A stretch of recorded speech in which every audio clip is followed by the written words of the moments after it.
তামাৰহাটত ফেনে ফুটুকাৰে বাঢ়িছে গংগাধৰ নদীৰ পানী, ৰাইজৰ মাজত হাহাকাৰ পৰিস্থিতি।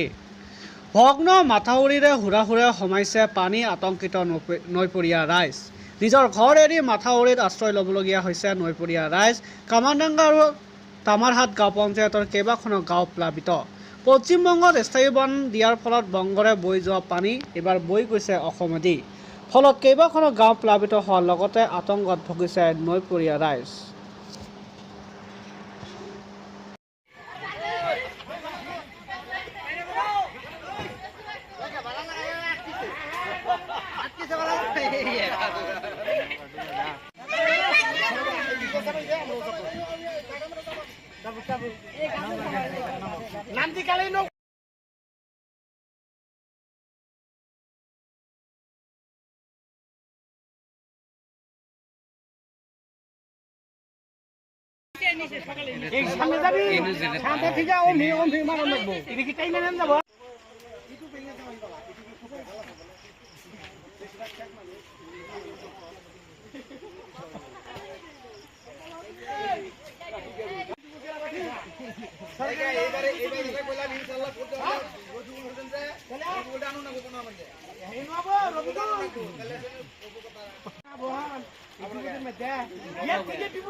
হয়, বানপানীৰ পৰিণতিত যিটো আমাৰ বাগডোগৰা মানে অসম-বংগ সীমান্ত যিটো এলেকা, এইটো এলেকাত দেখা গৈছিল আমাৰ বিগত দিনত আমাৰ জলসিঞ্চন মন্ত্ৰী পীযুষ হাজৰিকা ডাঙৰীয়া আহিছিলে, তেতিয়া কৈছিলে যে বাগডোগৰা নদী বান্ধটো অতি সোনকালে কৰিম।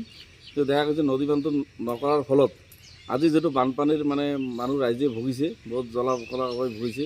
কাৰণ ইয়াতে বহুতো ঘৰ ভিতৰত পানী সোমাইছে, মানুহ এতিয়া গৰুৰ খাদ্য নাই, এতিয়া মানুহ খাবলৈ ব্যৱস্থা নাই। বানপানীয়ে মানে বাগডোগৰা অঞ্চলটো একদম বানপানী ভৰ্তি হৈ আছে।